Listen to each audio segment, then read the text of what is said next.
ഇന്ന് നമ്മുടെ ഇടയിൽ ഒരുപാട് പേരിൽ മിക്ക തരത്തിലുള്ള ജീവിതശൈലി രോഗങ്ങളും കൂടി വരികയാണ്. അതിനൊരു ബേസ് ആയിട്ടുള്ളൊരു കാരണം എന്ന് പറഞ്ഞിട്ടുണ്ടെങ്കിൽ നമ്മുടെ അമിതവണ്ണമാണ്. അപ്പോൾ എന്താണ് ഈ അമിതവണ്ണം, അല്ലെങ്കിൽ നമുക്ക് അമിതവണ്ണമുള്ളവർക്ക് അത് എങ്ങനെ കുറയ്ക്കാം, ഒരു ഹെൽത്തി ആയിട്ട് എങ്ങനെ കുറയ്ക്കാം എന്നൊക്കെ നമുക്ക് ഈ വീഡിയോയിലൂടെ നോക്കാം. ഞാൻ ഡോക്ടർ പ്രിയ, കലോഞ്ചി ഡയറ്റിലെ മെഡിക്കൽ ഓഫീസറാണ്. അപ്പോൾ എന്താണ് ഈ അമിതവണ്ണം എന്ന് നമുക്ക് ആദ്യം തന്നെ നോക്കാം. അമിതവണ്ണം എന്ന് പറഞ്ഞാൽ നമുക്ക് നോർമലി എല്ലാവർക്കും അവരുടെ ഹൈറ്റിനനുസരിച്ച് വേണ്ട ഒരു വെയിറ്റ് ഉണ്ട്. ആ വെയിറ്റിലും അധികമായിട്ട് നമ്മുടെ ശരീരത്തിൽ കൊഴുപ്പ് കെട്ടിക്കിടക്കുന്ന ഒരു അവസ്ഥയാണ് നമ്മൾ അമിതവണ്ണം എന്ന് പറയാം. അപ്പം ഓരോരുത്തർക്കും നോക്കുമ്പോൾ അവർക്ക് അമിതവണ്ണമാണോ എന്നൊക്കെ തിരിച്ചറിയാൻ വേണ്ടി നമ്മുടെ WHO തന്നെ ഒരു മാനദണ്ഡം വെച്ചിട്ടുണ്ട്. അപ്പോൾ അത് പ്രകാരം നമ്മൾ ബോഡി മാസ് ഇൻഡെക്സ് എന്നാണ് കാൽക്കുലേറ്റ് ചെയ്യുക. ബോഡി മാസ് ഇൻഡെക്സ് എങ്ങനെ കാൽക്കുലേറ്റ് ചെയ്യാം? നമ്മുടെ ശരീരഭാരം കിലോഗ്രാമിൽ എടുക്കുക, അതിനെ നമ്മുടെ ഹൈറ്റ് മീറ്റർ സ്ക്വയറിൽ വെച്ച് ഹരിക്കുമ്പോൾ കിട്ടുന്നതാണ് നമ്മുടെ BMI എന്ന് പറയുന്നത്. ആ ഒരു BMI എന്ന് പറയുന്നതിൻ്റെ വാല്യൂ എത്രയാണോ കിട്ടുന്നത് അത് വെച്ചിട്ടാണ് നമുക്ക് അമിതവണ്ണമാണോ അതോ നമുക്ക് നോർമൽ വെയിറ്റ് ആണോ എന്നൊക്കെ കാൽക്കുലേറ്റ് ചെയ്യുന്നത്. ഇപ്പോൾ നോർമൽ എന്ന് പറഞ്ഞാൽ 18നും 25നും ഇടയിലാണ് നിങ്ങൾക്ക് BMI കാൽക്കുലേറ്റ് ചെയ്യുമ്പോൾ കിട്ടുന്നതെങ്കിൽ നമ്മൾ നോർമലാണ്, നമുക്ക് അമിതവണ്ണവും ഇല്ല, നമുക്ക് ശരീരഭാരം കുറവുമല്ല. ഇപ്പോൾ 18ന് താഴെ വരുവാണെങ്കിൽ നമുക്ക് ശരീരഭാരം കുറവാണ്, നമുക്ക് വെയിറ്റ് കുറവാണ്, അണ്ടർ വെയിറ്റ് എന്നൊക്കെ നമുക്ക് പറയാം.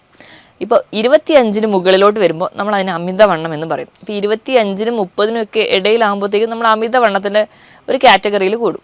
ഈ 30ന് മുകളിൽ പോകുമ്പോഴത്തേക്കും നമ്മളതിനെ പൊണ്ണത്തടി എന്നാണ് പറയാം. അപ്പം അമിതവണ്ണം ഉണ്ടാവാൻ പല കാരണങ്ങൾ കൊണ്ട് നമുക്ക് കാണാറുണ്ട്. അപ്പം നമുക്ക് ഒന്നെങ്കിൽ നമ്മൾ എന്തെങ്കിലും ഭക്ഷണം കഴിക്കുന്നതിൻ്റെ ഭാഗമായിട്ട് വരാം, അല്ലെങ്കിൽ മറ്റു പല രോഗത്തിൻ്റെ അടിസ്ഥാനത്തിൽ വരാം. അപ്പോൾ അമിതവണ്ണം ഉണ്ടാവാനുള്ള കാരണങ്ങൾ നമ്മൾ എക്സോജീനിയസ് എന്നും എൻഡോജീനിയസ് എന്നും ഡിവൈഡ് ചെയ്തിട്ടുണ്ട്. അപ്പോൾ നമ്മൾ കഴിക്കുന്ന ഭക്ഷണ രീതിയാണ് പ്രശ്നമെങ്കിൽ അതുമൂലം നമുക്ക് അമിതവണ്ണം വരാം. ഇപ്പോൾ നമുക്ക് അതല്ലാതെ വരുന്ന ചില രോഗങ്ങൾ മൂലം നമുക്ക് അമിതവണ്ണം വരാറുണ്ട്. ഇപ്പം കൊളസ്ട്രോൾ കൂടിയ ആൾക്കാർക്കോ അല്ലെങ്കിൽ PCOD പോലെയുള്ള കണ്ടീഷൻസിലൊക്കെ നമുക്ക് അമിതവണ്ണം പറയാറുണ്ട്. തൈറോയ്ഡ് ഹോർമോണിൻ്റെ ഡിസ്ഫങ്ഷൻ ഉള്ളവർക്ക് ഒരു PCODയുടെ കേസ് എടുക്കുമ്പം അമിതവണ്ണം PCOD എന്ന് പറഞ്ഞ ഒരു സൈക്കിൾ പോലെയാണ്. അമിതവണ്ണം ഉള്ളവർക്ക് PCOD ചാൻസ് ഉണ്ട്. അതുപോലെ തന്നെ PCOD വരുന്നതിൻ്റെ ഭാഗമായിട്ടും അമിതവണ്ണം വരുന്നവരും ഉണ്ട്. അപ്പോൾ ഇതൊരു സൈക്ലിക് പ്രോസസ്സാണ്. ഇപ്പോൾ ഇത് കൂടാതെ തന്നെ പാരമ്പര്യമായിട്ട് തന്നെ വണ്ണമുള്ളവർ, ഇപ്പോൾ നമ്മുടെ മാതാപിതാക്കൾക്കൊക്കെ വണ്ണം ഉണ്ടെങ്കിൽ അങ്ങനെ വണ്ണം വെക്കാനുള്ള ടെൻഡൻസി കൂടുതലാണ്. ഈ അമിതവണ്ണം എന്ന് പറയുമ്പോൾ നമുക്കൊരു സൗന്ദര്യ പ്രശ്നം മാത്രമായിട്ട് ഒതുങ്ങുന്നില്ല. ഒരുപാട് പേർക്ക് ആ ഒരു സൈഡിലാണ് കൂടുതൽ ടെൻഷനെങ്കിലും അതിനേക്കാളും ഏറ്റവും ഇമ്പോർട്ടൻ്റ് എന്ന് പറഞ്ഞാൽ ഇത് പല രോഗങ്ങൾക്ക് കാരണമാവുന്നുണ്ട്. അപ്പോൾ അമിതവണ്ണമുള്ള ഒരാൾക്ക് മുട്ടുവേദനയാണ് കാരണമെങ്കിൽ നമുക്ക് ആ മുട്ടുവേദനയെ എത്രത്തോളം ചികിത്സിച്ചിട്ട് യാതൊരു ഫലവും കിട്ടില്ല. അവരുടെ വെയിറ്റാണ് അവിടെ കൺട്രോൾ ചെയ്യേണ്ടത്. അമിതവണ്ണം ഉള്ളവർക്കാണ് ഇപ്പം മിക്ക ജീവിതശൈലി രോഗങ്ങളുണ്ടാവുക. ഇപ്പം ഡയബറ്റിസ് ആയിക്കോട്ടെ, കൊളസ്ട്രോള്, അതോടൊപ്പം തന്നെ BP കൂടി കൂടുതലായിട്ട് കാണും. അപ്പോൾ ഇവരെ ഒരു കൂടുതലായിട്ട് നിൽക്കുമ്പോൾ, അതായത് അമിതവണ്ണത്തോടൊപ്പം ഈ 3 രോഗങ്ങൾ ചേർന്ന് നിൽക്കുമ്പോൾ നമ്മൾ അതിനെ മെറ്റബോളിക് സിൻഡ്രോം എന്ന് പറയും. ഈ ഒരു കണ്ടീഷനിലൊക്കെ വന്നിട്ടുണ്ടെങ്കിൽ നമുക്ക് നമ്മുടെ ലൈഫ് ഭയങ്കര ബുദ്ധിമുട്ടാവും. കാരണം പല രോഗങ്ങൾ പെട്ടെന്ന് വരികയും അത് നമ്മുടെ ഹാർട്ട് കംപ്ലയിൻസിനോ അല്ലെങ്കിൽ മറ്റ് പല കണ്ടീഷൻസിന് വരികയും അത് കോംപ്ലിക്കേറ്റഡ് സ്റ്റേജിലോട്ട് പോവുകയും ചെയ്യും. ഇത് കൂടാതെ തന്നെ നമുക്ക് PCOD പോലെയുള്ള കണ്ടീഷൻ, ഇപ്പോൾ PCOD എന്ന് പറയുന്നൊരു കണ്ടീഷൻ നമ്മൾ എടുക്കുകയാണെങ്കിൽ ആ ഒരു സ്ത്രീകളിൽ അതുമൂലം ഇൻഫെർട്ടിലിറ്റി പോലെയുള്ള കണ്ടീഷൻസിലോട്ട് പോകാറുണ്ട്. ഇനി വെരിക്കോസ് വെയിൻ പോലെയുള്ള കണ്ടീഷൻസ് വരുന്നുണ്ട്. വെരിക്കോസ് വെയിൻ ഉണ്ടാവാൻ ഇവിടെ പറഞ്ഞ പോലെ അമിതവണ്ണം വരുന്നു, അതുപോലെ വെയിൻസിലുണ്ടാകുന്ന കംപ്രഷൻ, അങ്ങനെ നമുക്ക് അതിൻ്റേതായ ബുദ്ധിമുട്ടുകളുണ്ട്. ഇത് കൂടാതെ തന്നെ ഈ അമിതവണ്ണം നമുക്ക് മെൻ്റലി ഭയങ്കര ഇറിറ്റേറ്റഡ് ആയിരിക്കും. അത് കുറച്ചുകൂടി ഇൻട്രോവേർട്ട് ആയി പോവുകയും ആ ഒരു ഡിപ്രഷൻ പോലെയുള്ള കണ്ടീഷൻസിലോട്ട് പോകും. അപ്പോൾ എല്ലാ രീതിയിലും നോക്കിക്കഴിഞ്ഞാലും അമിതവണ്ണം ഭയങ്കര ബുദ്ധിമുട്ട് തന്നെയാണ്. അപ്പോൾ നമ്മൾ ഇത് എങ്ങനെ കുറയ്ക്കണം, അതാണ് നമുക്ക് എല്ലാവർക്കും അറിയേണ്ട കാര്യം. അപ്പോൾ അമിതവണ്ണം നമ്മൾ എങ്ങനെ കുറയ്ക്കണം നോക്കിക്കഴിഞ്ഞാൽ നമ്മൾ ഏറ്റവും ബേസിക് ആയിട്ട് വേണ്ടതെന്ന് വെച്ച് കഴിഞ്ഞാൽ ഒരു ഡോക്ടറുടെ അല്ലെങ്കിൽ ഒരു ഡയറ്റീഷ്യൻ്റെ കൺസൾട്ടേഷൻ എടുക്കുകയാണ് വേണ്ടത്. നമ്മൾ ഒരുപാട് വീഡിയോസ് കാണുകയും അല്ലെങ്കിൽ ഒരുപാട് നെറ്റിലൂടെ നോക്കിയിട്ട് നമ്മുടെ ഇഷ്ടപ്രകാരം നമ്മളൊരു ഡയറ്റ് തുടങ്ങുന്നതിന് മുൻപ് ഏറ്റവും ആദ്യം വേണ്ടതെന്ന് പറഞ്ഞാൽ ഒരു ഡയറ്റീഷ്യനെ അല്ലെങ്കിൽ ഒരു ജനറൽ ഫിസിഷ്യനെ ഒക്കെ കണ്ടിട്ട് നമ്മുടെ ഹെൽത്ത് എങ്ങനെയാണോ അല്ലെങ്കിൽ നമ്മുടെ ഹെൽത്ത് ഓക്കെ ആണോ നോക്കിയിട്ട് വേണം നമ്മൾ എപ്പോഴും ഒരു ഡയറ്റ് പ്ലാൻ സ്റ്റാർട്ട് ചെയ്യാൻ. അപ്പോൾ അതിന് മുൻപായിട്ട് അപ്പോൾ നമ്മൾ എന്തൊരു ഡയറ്റ് എടുക്കുകയാണെങ്കിൽ അതിന് മുൻപ് നമ്മുടെ നോർമൽ എല്ലാ വൈറ്റൽസും ഓക്കെ ആണോ നോക്കാം. നമ്മുടെ BP, നമ്മുടെ ഡയബറ്റീസിൻ്റെ ലെവൽ, അല്ലെങ്കിൽ നമുക്ക് ഷുഗർ ഉണ്ടോ, നമുക്ക് തൈറോയ്ഡ് പോലെ എന്തെങ്കിലും കണ്ടീഷൻസ് ഉണ്ടോ എന്നൊക്കെ നോക്കണം. കാരണം ഇങ്ങനെ എന്തെങ്കിലും രോഗങ്ങളുണ്ടെങ്കിൽ നമ്മൾ അത് ട്രീറ്റ് ചെയ്താൽ മാത്രമേ നമ്മുടെ വണ്ണം കുറയുള്ളൂ. ഇപ്പോൾ തൈറോയ്ഡ് ഹോർമോൺ ഡിസ്ഫങ്ഷൻ ഉള്ള ഒരാളാണെങ്കിൽ നമ്മൾ ഡയറ്റ് എടുത്തിട്ടുണ്ടെങ്കിൽ അവിടെ റിസൾട്ട് കിട്ടില്ല. അപ്പോൾ ആദ്യം നമ്മൾ ആ കണ്ടീഷൻ എന്താണെന്ന് നോക്കിയിട്ട് അതിനാദ്യം ട്രീറ്റ്മെൻറ്റ് എടുക്കണം. അതിനോടൊപ്പം തന്നെ നമ്മൾ ഡയറ്റ് എടുത്തു കഴിഞ്ഞാൽ കംപ്ലീറ്റ് ആയിട്ട് റിസൾട്ട് കിട്ടും. അപ്പോൾ മൊത്തത്തിലൊരു ഭക്ഷണം മാത്രം നിയന്ത്രിച്ചാൽ പോരാ, കൃത്യമായൊരു വ്യായാമം വേണം. നമ്മൾ എങ്ങനെയൊക്കെയെങ്കിലും നമ്മൾ കൃത്യമായ ഒരു സമയം കണ്ടെത്തണം വ്യായാമത്തിന് വേണ്ടിയിട്ട്. അപ്പം ആഴ്ചയിൽ ഒരു 5 ദിവസമെങ്കിലും ഒരു അരമണിക്കൂർ മുതൽ 3/4 മണിക്കൂർ വരെയെങ്കിലും ഏതെങ്കിലും തരത്തിൽ നമുക്ക് ഏത് തരത്തിലുള്ള വ്യായാമമാണെന്ന് നല്ലൊരു ഫിറ്റ്നസ്സോ സർട്ടിഫൈഡ് ആയിട്ടുള്ള ഫിറ്റ്നസ് ട്രെയിനറിൻ്റെ അടുത്തോ അല്ലെങ്കിൽ നമ്മുടെ ഒരു ഡോക്ടറെ അടുത്തോ കൺസൾട്ടൻറ്റിൻ്റെ അടുത്തോ ചോദിച്ചതിന് ശേഷം കൃത്യമായിട്ട് വ്യായാമം കൂടി ഉണ്ടെങ്കിൽ നമുക്ക് ഈസി ആയിട്ട് വെയിറ്റ് കുറയ്ക്കാൻ പറ്റും. ഇപ്പോൾ ഒരു 100 കിലോ ഉള്ള ഒരാൾക്കാണെങ്കിൽ ഒരു 65 കിലോ വരെയെങ്കിലുമൊക്കെ സുഖമായിട്ട് കുറയ്ക്കാൻ നമുക്ക് ഈ ഒരു ഡയറ്റിലൂടെ തന്നെ ചെയ്യാൻ പറ്റും. അപ്പോൾ നമ്മൾ ആദ്യം ഈ വൈറ്റൽസ് ഒക്കെ ചെക്ക് ചെയ്തു, എല്ലാം നോർമൽ ആണെന്ന് ഉറപ്പ് വരുത്തി കഴിഞ്ഞാൽ നമ്മുടെ ഫുഡ് ഹാബിറ്റ്സ് ഒക്കെ തന്നെ മാറ്റണം. അപ്പോൾ ഫുഡിൽ ഏറ്റവും ആദ്യം നമ്മൾ കട്ട് ചെയ്യാൻ പറയുക എപ്പോഴും ഒരു ഷുഗറിൻ്റെ ലെവൽ, അതുപോലെ തന്നെ ഉപ്പിൻ്റെ ലെവൽ. അപ്പോൾ നമ്മൾ കംപ്ലീറ്റ്ലി ഷുഗർ കുറയ്ക്കണം. ഷുഗർ കുറയ്ക്കുന്നതിനോടൊപ്പം തന്നെ അന്നജത്തിൻ്റെ അളവ് നല്ലപോലെ കുറയ്ക്കും. കംപ്ലീറ്റ്ലി അത് ഒഴിവാക്കാൻ പറ്റുകയാണെങ്കിൽ അത് ഏറ്റവും നല്ലത്. അപ്പോൾ അന്നജം എന്ന് പറഞ്ഞാൽ നമ്മൾ കഴിക്കുന്ന ചോറ്, ചപ്പാത്തി, ആട്ടയുടെ പ്രൊഡക്ട്സ്, അങ്ങനെ എല്ലാത്തിലും നമ്മൾ ഇപ്പോൾ കഴിക്കുന്ന ബ്രെഡ് ആയിക്കോട്ടെ, ബണ്ണായിക്കോട്ടെ, എല്ലാം കാർബോഹൈഡ്രേറ്റ് ആണ്. അപ്പോൾ അത് കംപ്ലീറ്റ്ലി കുറയ്ക്കുക. ഇനി അടുത്ത് നമ്മൾ ഫാറ്റിൻ്റെ അളവ് കുറയ്ക്കണം. നമ്മൾ എക്സസ് ആയിട്ട് കഴിക്കുന്ന ഫാറ്റ്, അതായത് ഒരുപാട് ഫ്രൈഡ് ഫുഡ് കഴിക്കുക, ഒരുപാട് ടിൻഡ് ഫുഡ് കഴിക്കുക, പ്രോസസ്ഡ് ഫുഡ് കഴിക്കുക. ഇപ്പം മധുരം കുറയ്ക്കുക എന്ന് പറയുമ്പോൾ പഞ്ചസാര മാത്രം, അല്ലെങ്കിൽ ചായയിലോ കാപ്പിയിലോ പഞ്ചസാര കുടിക്കാതിരിക്കുക അല്ലെങ്കിൽ ആഡ് ചെയ്യാതിരിക്കുന്നവരാണെങ്കിൽ അത് മാത്രം അവോയ്ഡ് ചെയ്താൽ പോരാ. നമ്മൾ കഴിക്കുന്ന എല്ലാ ബേക്കറി ഐറ്റംസിലും മധുരം കുറച്ചുകൂടി ഇരട്ടിപ്പിക്കാൻ വേണ്ടിയിട്ട് ഫ്രക്ടോസ് ആണ് ആഡ് ചെയ്യുന്നത്. അത് നമ്മുടെ ഗ്ലൂക്കോസിനേക്കാളും അല്ലെങ്കിൽ നമ്മൾ നോർമൽ ഷുഗറിനേക്കാളും ഇരട്ടി ദോഷം ചെയ്യുന്നതാണ്.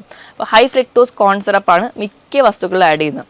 അതുകൊണ്ടാണ് ഇന്ന് മറ്റ് പല ജീവിതശൈലി, ഇപ്പോൾ യൂറിക് ആസിഡിൻ്റെ പ്രശ്നങ്ങളായിക്കോട്ടെ, ഫ്രക്ടോസിൻ്റെ കൂടുതൽ ഉപയോഗം കൊണ്ടാണ് ഫാറ്റി ലിവർ പോലെയുള്ള കംപ്ലയിൻസ് ഒക്കെ ഉണ്ടാകുന്നത്. അപ്പോൾ അതൊക്കെ കൺട്രോൾഡ് ആവുക. അതിനോടൊപ്പം തന്നെ ഡയറ്റ് എടുക്കുമ്പോൾ നമ്മൾ ആദ്യം തന്നെ കൺട്രോൾ ചെയ്യേണ്ടത് ഈ പറഞ്ഞ ഭക്ഷണങ്ങളാണ്. അപ്പോൾ ഈ ഭക്ഷണം കഴിക്കുന്ന ഇതൊക്കെ അവോയ്ഡ് ചെയ്യുമ്പോൾ നമ്മൾ എന്തൊക്കെ കൂടുതലായിട്ട് കഴിക്കണം? കൂടുതലായിട്ട് നമ്മൾ എപ്പോഴും പ്രോട്ടീൻസ് ചേർക്കുക. പ്രോട്ടീൻസ് ആണ് ഏറ്റവും നമുക്ക് വേണ്ടത്. നമ്മുടെ മസിൽ ബിൽഡ് ചെയ്യാനും നമുക്ക് വേണ്ട എനർജി. എപ്പോഴും കാർബോഹൈഡ്രേറ്റ് എന്ന് പറഞ്ഞാൽ നമുക്ക് ഇതിൽ ജോലി ചെയ്യാൻ വേണ്ടിയിട്ടുള്ള എനർജിയാണ് കാർബോഹൈഡ്രേറ്റ് തരിക. അപ്പം ഇന്നത്തെ ഒരു ലൈഫ് സ്റ്റൈൽ പ്രകാരം നമുക്ക് ഒരുപാട് ആയാസമുള്ള അല്ലെങ്കിൽ അധ്വാനമുള്ള ജോലികളൊന്നുമില്ല. അപ്പോൾ കാർബോഹൈഡ്രേറ്റിൻ്റെ അളവ് മാക്സിമം കുറയ്ക്കുക. നമുക്ക് അതിന് പകരം പ്രോട്ടീൻസ് കഴിക്കുക, നല്ലപോലെ വെജിറ്റബിളും ഫ്രൂട്ട്സും കഴിക്കുക. അത് കൂടുതൽ കട്ട് ചെയ്ത് ഫ്രഷ് ആയിട്ട് സാലഡായിട്ട് കഴിക്കാനാണ് ഏറ്റവും നല്ലത്. നമ്മൾ ജ്യൂസാക്കി കഴിക്കുമ്പോൾ വീണ്ടും പഞ്ചസാര ആഡ് ചെയ്യുന്നു, അതിലുള്ള ഫൈബറൊക്കെ നഷ്ടപ്പെടുന്നു. അപ്പോൾ ജ്യൂസാക്കി കഴിക്കാതെ മാക്സിമം കട്ട് ചെയ്ത് കഴിക്കാൻ വേണ്ടി ശ്രദ്ധിക്കുക. ഇപ്പോൾ സീസണൽ ആയിട്ടുള്ള നമ്മുടെ വീട്ടിലൊക്കെയുള്ള പച്ചക്കറികളോ അല്ലെങ്കിൽ നമ്മുടെ നാട്ടിലൊക്കെയുള്ള ഫ്രൂട്ട്സൊക്കെ കൂടുതലായിട്ട് കഴിക്കാൻ വേണ്ടി ശ്രദ്ധിക്കുക. അപ്പോൾ നമുക്ക് അതുവഴി ഉണ്ടാകുന്ന കുറേ വിഷാംശമൊന്നും നമ്മുടെ വയറിലെത്താതിരിക്കുകയും നമ്മുടെ ബോഡീനെ പ്രൊട്ടക്റ്റ് ചെയ്യാൻ പറ്റും. എപ്പോഴും നമ്മൾ സാലഡ് തിരഞ്ഞെടുക്കുമ്പോൾ അതിൻ്റെ കൂടെ തന്നെ ഒലിവ് ഓയിലൊക്കെ ആഡ് ചെയ്യുമ്പോൾ നമുക്ക് നമ്മുടെ ശരീരത്തിൽ നീർക്കെട്ട് ഉണ്ടാകുന്നതോ അല്ലെങ്കിൽ നമ്മുടെ ശരീരത്തിൽ കൊഴുപ്പടിയുന്ന ആ ഒരു ടെൻഡൻസി തന്നെ കുറയും. ഇപ്പോൾ ഒലിവ് ഓയിൽ എന്ന് പറഞ്ഞാൽ നല്ലൊരു ആൻറ്റി ഓക്സിഡൻസ് ആണ്. അത് നല്ലപോലെ ഒമേഗ-3 ഫാറ്റി ആസിഡ്സ് ഉണ്ട്. അപ്പോൾ ഇതൊക്കെ ഉള്ളത് കൊണ്ട് തന്നെ അപ്പോൾ നമ്മുടെ ശരീരത്തിൽ എന്തെങ്കിലുമൊക്കെ ഒരു ഫാറ്റ് അടിയാനുള്ള ടെൻഡൻസി ഉണ്ടെങ്കിൽ അത് മാക്സിമം കുറയുന്നത് കാണാം. അപ്പം ഭക്ഷണത്തിൽ ഈ ഒരു രീതിയിലൂടെ മാറ്റും. ഇപ്പം നമ്മൾ ഒരു ഫുഡ് കഴിക്കുന്ന ഒരു പാറ്റേൺ എടുക്കുകയാണെങ്കിൽ, ഇപ്പം നോർമലി നല്ലപോലെ ഹെവി ആയിട്ട് ഫുഡ് കഴിക്കുന്ന ഒരാളാണെങ്കിൽ ഒറ്റയടിക്ക് ഇതെല്ലാം കട്ട് ചെയ്യാൻ നമുക്ക് പാടായിരിക്കും. അപ്പോൾ നമ്മുടെ പ്ലേറ്റിനെ തന്നെ ഒന്ന് സെറ്റ് ചെയ്യുക എന്ന് നോക്കുമ്പോൾ നോർമലി ഒരു പ്ലേറ്റ് എടുക്കുകയാണെങ്കിൽ അതിൽ ഹാഫ് പോർഷൻ നമ്മൾ പ്രോട്ടീനിലോട്ട് കൊണ്ടുവരും. പ്രോട്ടീൻ നമ്മൾ പയറ്, കടല, പരിപ്പ്, ഇറച്ചി, മീൻ, മുട്ട, ഇതെല്ലാം പ്രോട്ടീൻസിൽ വരും. വെജിറ്റബിൾ ആയിക്കോട്ടെ അല്ലെങ്കിൽ നോൺ വെജ് ആയിക്കോട്ടെ, പ്രോട്ടീൻസ് അര ഭാഗമെങ്കിലും പ്രോട്ടീൻസ് തന്നെ കഴിക്കുക. ഒരു 1/4 ഭാഗം വെജിറ്റബിൾസിനും ഫ്രൂട്ട്സിനും കൊടുക്കുക. ബാക്കി ഒരു 1/4 ഭാഗം മാത്രം, ഒരു പിടി ചോറൊക്കെ മാക്സിമം ആ ഒരു കുറച്ചുകൊണ്ട് വരുന്ന ആദ്യ ഘട്ടത്തിൽ നമുക്ക് കഴിക്കാവുന്നതാണ്. എപ്പോഴും കഴിക്കുന്നുണ്ടെങ്കിൽ തന്നെ ഒരു കുത്തരി തിരഞ്ഞെടുക്കാൻ വേണ്ടി നോക്കുക. കാരണം അതിലൂടെ നമുക്ക് കുറച്ച് ഫൈബർ കിട്ടുമല്ലോ. അപ്പം അത് കഴിഞ്ഞ് നോർമലി അത് കുറച്ചുകൊണ്ട് വരും. ഇപ്പം ചോറിന് പകരം ചപ്പാത്തി കഴിക്കുന്നവരാണെങ്കിൽ 1-2 ചപ്പാത്തിയൊക്കെ ആദ്യ സമയങ്ങളിൽ കഴിക്കാം. കാലക്രമേണ കാർബോഹൈഡ്രേറ്റിൻ്റെ ലെവൽ നല്ലപോലെ കുറച്ചുകൊണ്ട് വരാൻ നിങ്ങൾ ശ്രമിക്കണം. അപ്പോൾ ഒരുപാട് ആൾക്കാരും പറയാറുള്ളതാണ്, ഡയറ്റ് ചെയ്യണമെന്ന് ഭയങ്കര ആഗ്രഹമുണ്ട്, വെയിറ്റ് കുറയ്ക്കാൻ ഭയങ്കര ആഗ്രഹമുണ്ട്, പക്ഷേ എനിക്ക് വിശപ്പ് കൺട്രോൾ ചെയ്യാൻ പറ്റുന്നില്ല, ഭക്ഷണം കുറയ്ക്കുമ്പോഴത്തേക്കും ഭയങ്കരമായിട്ട് വിശക്കുന്നു എന്നുള്ളത്. അപ്പോൾ നമുക്ക് ഈ ഒരു അമിതവണ്ണം ഉണ്ടാവാനുള്ള ഒരു മെയിൻ കാരണം എന്ന് പറഞ്ഞാൽ നമ്മൾ വിശക്കാതെ തന്നെ ഭക്ഷണം കഴിക്കുക എന്നുള്ളതാണ്. നമുക്ക് ഇന്നൊക്കെ എന്ന് പറഞ്ഞു കഴിഞ്ഞാൽ പട്ടിണിയൊന്നുമില്ല, ധാരാളം ഭക്ഷണം കഴിക്കാനുണ്ട്. അപ്പോൾ നമ്മൾ ഇടയിൽ ഇങ്ങനെ ഭക്ഷണം കഴിച്ചുകൊണ്ടേയിരിക്കും. ഇതാണ് പ്രത്യേകിച്ച് വലിയ ജോലിയൊന്നുമില്ല, ഒരു സെഡൻറ്ററി ലൈഫും കൂടിയായിരിക്കും. അതാണ് നമുക്ക് അമിതവണ്ണം ഉണ്ടാവാനുള്ള കാരണം. അപ്പോൾ നമ്മൾ കൃത്യമായിട്ട് ഭക്ഷണം കഴിക്കാൻ വേണ്ടി ഒരു ടൈം ടേബിൾ സെറ്റ് ചെയ്യുക. കൃത്യമായിട്ട് ഇപ്പോൾ നമ്മൾ 3 മീലാണ് നമ്മൾ മെയിനായിട്ടുള്ള 3 മീലാണ് നമ്മൾ മലയാളികൾ കൂടുതലായിട്ട് കഴിക്കുക. രാവിലത്തെ ബ്രേക്ക്ഫാസ്റ്റ്, ഉച്ചത്തെ ലഞ്ച്, രാത്രിത്തെ ഡിന്നർ. അപ്പോൾ ഈ മീൽസിനെ കട്ട് ചെയ്തിട്ട് പല തവണകൾ കുറച്ചുകൂടെ കൂട്ടുക, ക്വാണ്ടിറ്റി കുറച്ചുകൂടെ കുറയ്ക്കുക, നല്ല ക്വാളിറ്റിയുള്ള ഭക്ഷണവും കഴിക്കുക. എങ്കിൽ ഡയറ്റ് ചെയ്യാൻ നമുക്ക് ഈസി ആയിരിക്കും. അപ്പോൾ നമ്മൾ ഇടയിൽ രാവിലത്തെ ബ്രേക്ക്ഫാസ്റ്റ് കഴിഞ്ഞ് ഒരു 11 മണിക്ക് ചെറിയൊരു സ്നാക്ക് ടൈം കൊടുക്കുക. അത് കഴിഞ്ഞ് ഉച്ചയ്ക്കത്തെ ലഞ്ച്, വൈകുന്നേരം ഒരു ടീ ടൈം കൊടുക്കുക, അതിന് കഴിഞ്ഞിട്ട് ഒരു ഡിന്നർ. അപ്പോൾ നമ്മൾ ഈ 11 മണിക്കത്തെയും വൈകിട്ടത്തെയും ആ ഒരു എന്ന് പറഞ്ഞിട്ടുണ്ടെങ്കിൽ നമ്മൾ എപ്പോഴും ഒരു ജങ്ക് ഫുഡാണ് കൂടുതലാണ് കഴിക്കുക. അതിന് പകരം അത് കുറച്ചുകൂടി ഹെൽത്തി ആക്കാൻ വേണ്ടി ആ ഒരു 11 മണിക്കും നമ്മളതുപോലെ വൈകിട്ട് 4 മണിക്കും കഴിക്കുന്നത് എപ്പോഴും ഒരു നട്ട്സോ അല്ലെങ്കിൽ ഒരു ബൗൾ സാലഡോ ആ ഒരു രീതിയിലേക്ക് മാറ്റുക. ഇനി നിങ്ങൾക്ക് എത്ര ഭക്ഷണം കഴിച്ചിട്ട് നിങ്ങൾക്ക് വിശക്കുന്നു അല്ലെങ്കിൽ നിങ്ങൾക്ക് ഡയറ്റ് ചെയ്യാൻ പറ്റുന്നില്ല എന്നൊക്കെ ഉണ്ടെങ്കിൽ നിങ്ങൾ ഈ ഇടയിൽ കഴിക്കുന്ന ഭക്ഷണം കുറച്ചുകൂടെ ഫൈബർ റിച്ച് ആയിരിക്കും, അല്ലെങ്കിൽ കുറച്ചുകൂടെ വാട്ടർ കണ്ടന്റ് ഉള്ള ഫുഡുകൾ കഴിക്കുക. എങ്കിൽ നിങ്ങൾക്ക് വിശപ്പ് കുറച്ചും കൂടി കുറയും. ഇപ്പോൾ നമ്മൾ ക്യുക്കമ്പറൊക്കെ, നമ്മൾ സാലഡ് വെള്ളരിയൊക്കെ കൂടുതലായിട്ട് കഴിക്കാൻ പറയുന്നതിന് ഒരു വലിയ കാരണം എന്ന് പറഞ്ഞിട്ടുണ്ടെങ്കിൽ ഇത് ധാരാളം ഫൈബേഴ്സ് ഉണ്ട്, ധാരാളം തന്നെ വെള്ളത്തിൻ്റെ അളവും നമുക്ക് ഉണ്ട്. അതുകൊണ്ട് തന്നെ നമ്മുടെ മെറ്റബോളിക് ആക്ടിവിറ്റി ഒക്കെ പെട്ടെന്ന് തന്നെ കൂട്ടി നമ്മുടെ ആ ഒരു ഫാറ്റ് ബേൺ ചെയ്ത് കഴിയുന്നത് കാണാം. അപ്പോൾ കൂടുതൽ സാലഡൊക്കെ കഴിക്കാൻ പറയുന്നത് ഇതുകൊണ്ട് തന്നെയാണ്. അപ്പോൾ ഇങ്ങനെയൊക്കെ ഒരു ഭക്ഷണം മാറ്റുകയാണ്. അതുപോലെ തന്നെ നമ്മൾ ഭക്ഷണം കഴിക്കുന്നതിന് മുൻപ് ഒന്നോ രണ്ടോ മുട്ട കഴിക്കാൻ. ഇപ്പോൾ നമ്മൾ ഉച്ചത്തെ ഒരു ഭക്ഷണം കുറച്ച് ഹെവി ആയിട്ട് കഴിക്കുന്ന ആൾക്കാരാണെങ്കിൽ ഡയറ്റിൻ്റെ തുടക്കത്തിൽ നമ്മൾ ഒന്നോ രണ്ടോ മുട്ട ഭക്ഷണത്തിന് കുറച്ച് മുൻപായിട്ട് കഴിക്കുക, അല്ലെങ്കിൽ ഒരു ബൗൾ സാലഡ് കഴിക്കുക, ഒരു 2 ഗ്ലാസ് വെള്ളം കുടിക്കുക. ഇങ്ങനെ ഏതെങ്കിലും ഒരു മെത്തേഡ് എടുക്കുകയാണെങ്കിൽ നമുക്ക് അത്രയ്ക്കൊന്നും ആ ഒരു ഉച്ച സമയത്ത് വിശക്കില്ല. അപ്പോൾ അങ്ങനെ വിശപ്പ് കുറയുമ്പോൾ നമ്മൾ എടുക്കുന്ന ഫുഡിൻ്റെ ക്വാണ്ടിറ്റി കുറയും. അങ്ങനെ നമുക്ക് നല്ല പോലെ തന്നെ നമ്മുടെ വെയിറ്റ് കുറയുന്നതായിട്ട് കാണാൻ പറ്റും. ഇനി ഇതിനോടൊപ്പം തന്നെ കൃത്യമായിട്ടൊരു വ്യായാമം കൂടി വേണം. വ്യായാമം നമ്മുടെ ബോഡിക്ക് പറ്റുന്നത്, അല്ലെങ്കിൽ നമ്മുടെ ഫിസിക്കൽ ആക്ടിവിറ്റിക്ക് പറ്റുന്ന രീതിയിലുള്ള വ്യായാമം തിരഞ്ഞെടുക്കുക. അത് ഏത് തരത്തിലുള്ള വ്യായാമമാവും. ഇനിയിപ്പോൾ വ്യായാമത്തിനൊന്നും സമയമില്ലാത്തവരാണ് എന്ന് എല്ലാവരും തന്നെ പറയാറുണ്ട്. അപ്പോൾ അങ്ങനെ പറയുമ്പോൾ അവർക്ക് എന്തെങ്കിലും എയറോബിക് എക്സസൈസുകളോ അല്ലെങ്കിൽ വീട്ടിൽ തന്നെ നമ്മൾ റൂമിനുള്ളിൽ നിന്ന് ഒരു പാട്ടിട്ട് ഡാൻസ് ചെയ്യുകയാണെങ്കിൽ തന്നെ അത് തന്നെ ഏറ്റവും നല്ലൊരു വ്യായാമമാണ്. അവിടെ തന്നെ ഒരുപാട് ഫാറ്റ് ബേൺ ചെയ്യുന്നുണ്ട്. അപ്പം അങ്ങനെയുള്ള എയറോബിക് എക്സസൈസുകൾ നിങ്ങൾക്ക് ചെയ്യാം. ഇതൊന്നും അല്ലെങ്കിലും ഇപ്പോൾ ഇതൊന്നും ചെയ്യാൻ പറ്റാത്തവരാണെങ്കിൽ നിങ്ങൾ രാവിലെ ജോലിക്ക് പോകുമ്പോൾ ലിഫ്റ്റിന് ഡിപ്പെൻഡ് ചെയ്യുന്നുണ്ടെങ്കിൽ അതിന് പകരം നിങ്ങൾ സ്റ്റെയർ യൂസ് ചെയ്യാം. അതുപോലെ തന്നെ നമ്മൾ ഫോണിലൊക്കെ ഒരുപാട് നേരം സംസാരിക്കുന്ന ആൾക്കാരാണെങ്കിൽ നടന്നുകൊണ്ട് ഫോൺ ചെയ്യുക. ഇപ്പം നമുക്ക് എല്ലാവർക്കും അറിയാം, അപ്പോൾ നമുക്ക് ഫാൻ വർക്ക് ചെയ്യണമെങ്കിലോ TV വർക്ക് ചെയ്യണമെങ്കിൽ എല്ലാം റിമോട്ട് കൺട്രോളാണ്. അപ്പോൾ മാക്സിമം ഈ ഒരു ടൈമിലെങ്കിലും കുറച്ചെങ്കിലും നടക്കാൻ വേണ്ടിയിട്ട് റിമോട്ട് കൺട്രോളിനെ ഡിപ്പെൻഡ് ചെയ്യാതെ നമ്മൾ നടന്ന് പോയി സ്വിച്ച് ഓഫ് ചെയ്യുകയൊക്കെ ചെയ്യാൻ ശ്രമിക്കുക. ഇങ്ങനെയെങ്കിലും കുറച്ചെങ്കിലും ഒരു വ്യായാമം ഉണ്ടായി കഴിഞ്ഞാൽ ഒരു പരിധി വരെ നമ്മുടെ ഫാറ്റൊക്കെ ബേൺ ചെയ്യുന്നത് കാണാൻ പറ്റും. ഇനി ഈ ഒരു പറഞ്ഞ രീതിയിലുള്ള വ്യായാമം, ഈ പറഞ്ഞ രീതിയിലുള്ള ഫുഡ് കൺട്രോളൊക്കെ ചെയ്യുക. അതിനോടൊപ്പം തന്നെ ചെറിയ ടിപ്സുകൾ പറഞ്ഞുതരാം. അതിൽ ഒന്നാമത്തേതുണ്ടെങ്കിൽ ചെറുനാരങ്ങ ആണ് നമ്മൾ യൂസ് ചെയ്യുന്നത്. നമുക്ക് പെട്ടെന്നൊരു ഫംഗ്ഷൻ വരുമ്പോൾ വെയിറ്റ് കുറയ്ക്കാനൊക്കെ ആണെങ്കിൽ നമ്മുടെ ചെറുനാരങ്ങ ഭയങ്കര യൂസ്ഫുള്ളാണ്. പക്ഷേ നമ്മൾ യൂസ് ചെയ്യേണ്ട രീതി എങ്ങനെയാണെന്ന് നോക്കാം. 1 ലിറ്റർ വെള്ളം എടുക്കുക, അതിലേക്ക് ഒരു ചെറുനാരങ്ങ, ചെറിയ ചെറുനാരങ്ങയാണെങ്കിൽ 1, വലുതാണെങ്കിൽ ഒരു പകുതി എടുക്കുക, നല്ലപോലെ പിഴിഞ്ഞ് അതിനോടൊപ്പം തന്നെ ഇഞ്ചി കൂടി ചതച്ചിടുക.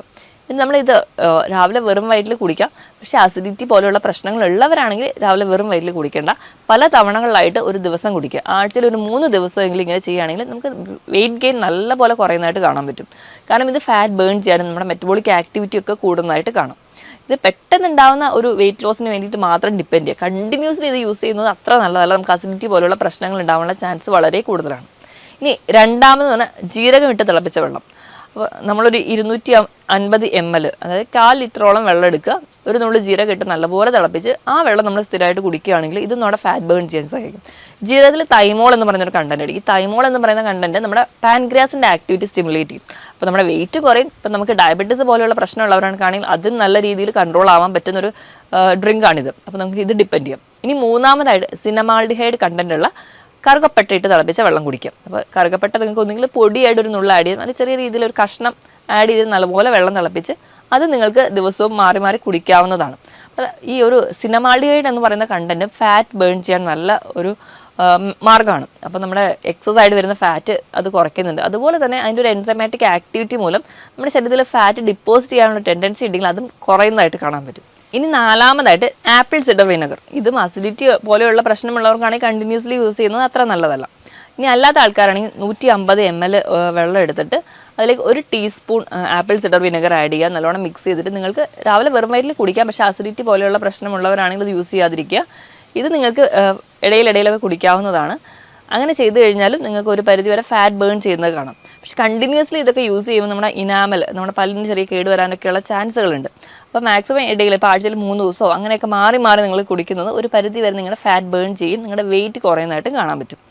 ഇനി ഇപ്പോൾ ചില ആൾക്കാർക്ക് പ്രശ്നം എന്ന് വെച്ച് കഴിഞ്ഞാൽ വയറിൻ്റെ ഭാഗത്ത് അല്ലെങ്കിൽ ഇടുപ്പിൻ്റെ ഭാഗത്താണ് കൂടുതൽ കൊഴുപ്പെങ്കിൽ അവർക്ക് ചെയ്യാൻ പറ്റുന്ന ചില എക്സസൈസുകൾ നമുക്ക് നോക്കാം. ഒന്നാമതായിട്ട് ബ്രീത്തിങ് എക്സസൈസ്. എവിടെയെങ്കിലും നിവർന്നിരുന്നിട്ട് ശ്വാസം പതിയെ ഉള്ളിലോട്ട് എടുക്കുക, പതിയെ റിലാക്സ് ചെയ്യുക. ഒന്നാമത്തെ ബ്രീത്തിങ് എക്സസൈസാണ്. ഇനി രണ്ടാമത്തെ ആണെങ്കിൽ നമുക്ക് എവിടെയെങ്കിലും സ്റ്റഡി ആയിട്ട് തന്നെ ഇരിക്കുക, സ്റ്റഡി ആയിട്ട് എടുത്തിട്ട് ശ്വാസം നല്ലപോലെ ഉള്ളിലേക്ക് വലിച്ചെടുക്കുക, എന്നിട്ട് കുറച്ച് നേരം ശ്വാസം ഹോൾഡ് ചെയ്യുക. അപ്പോൾ നമ്മുടെ വയർ നല്ലപോലെ ടൈറ്റ് ആവും. അത് കൊണ്ട് തന്നെ ആ ഒരു ഏരിയയിലെ മസിൽസൊക്കെ കുറച്ചുകൂടെ വർക്ക് ചെയ്യുന്നതിൻ്റെ ഭാഗമായിട്ട് അവിടുത്തെ ഫാറ്റ് ബേൺ ചെയ്തു. അതിൻ്റെ ഭാഗമായിട്ട് നമുക്ക് ആ ഒരു ഏരിയയിൽ മസിൽസ് കുറയുന്നതിന് അല്ലെങ്കിൽ ആ ഒരു വർക്ക് കാരണം അവിടുത്തെ ഫാറ്റ് ബേൺ ചെയ്യുന്നത് കൊണ്ട് തന്നെ ആ ഒരു ഏരിയയിൽ തടി കുറയുന്നതായിട്ട് കാണാൻ പറ്റും.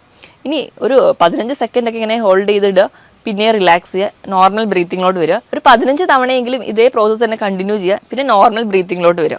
അത് കഴിഞ്ഞ് വീണ്ടും ഒരു 15ൻ്റെ സെറ്റ് എടുക്കുക. അങ്ങനെ ഒരു 30 തവണയെങ്കിലും ഒരു ദിവസം ചെയ്യുന്നത് നമ്മുടെ ആ ഒരു വയറിൻ്റെ ഭാഗത്തുള്ള കൊഴുപ്പ് അഴിയുന്നതിന് കാരണമാകും.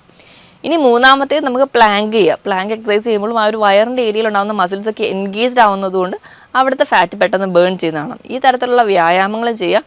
പറഞ്ഞ രീതിയിൽ എന്തെങ്കിലും ഒരു ജോഗിങ്ങോ അല്ലെങ്കിൽ നീന്തൽ അല്ലെങ്കിൽ നമുക്ക് സൈക്ലിങ് ഇങ്ങനെ എന്തെങ്കിലുമുള്ള വ്യായാമങ്ങൾ കൂടി ചെയ്യുകയാണെങ്കിൽ നമ്മുടെ ഫാറ്റ് പെട്ടെന്ന് ബേൺ ചെയ്യും. അതോടൊപ്പം തന്നെ ഈ പറഞ്ഞ രീതിയിലൊക്കെ ഒരു കൃത്യമായ ഒരു ഡയറ്റീഷ്യൻ്റെ അണ്ടറിൽ തന്നെ നിങ്ങൾ ഡയറ്റ് ഒരു കൃത്യമായ ഒരു ചാർട്ടിലൂടെ തന്നെ ഡയറ്റ് കൂടി എടുക്കുകയാണെങ്കിൽ നല്ല രീതിയിൽ വെയിറ്റ് കുറയും. വെയിറ്റ് കുറഞ്ഞു കഴിഞ്ഞാൽ തന്നെ മിക്ക രോഗങ്ങളെ നമുക്ക് കൺട്രോളോട് കൊണ്ടുവരാനും പറ്റും. നമ്മളെ മെഡിസിൻസിനെ ഡിപ്പെൻഡ് ചെയ്ത് പല രോഗങ്ങൾക്കും പല രീതിയിലുള്ള മെഡിസിൻസിൻ്റെ കൺട്രോളോട് പോകുന്നതിൻ്റെ മുൻപ് നമുക്ക് ഈ പറഞ്ഞ രീതിയിൽ നമ്മുടെ ലൈഫ് സ്റ്റൈൽ മോഡിഫൈ ചെയ്യുകയാണെങ്കിൽ ഹെൽത്തി ആയിട്ട് ഇരിക്കാൻ പറ്റും. ഞാൻ ഈ പറഞ്ഞ കാര്യത്തിൽ എന്തെങ്കിലും ഡൗട്ട് ഉണ്ടെങ്കിൽ താഴെ കാണുന്ന നമ്പറിൽ കോൺടാക്ട് ചെയ്യുക. മറ്റൊരു ഹെൽത്ത് ടോപ്പിക്കുമായിട്ട് വീണ്ടും കാണുന്നവരെ നന്ദി.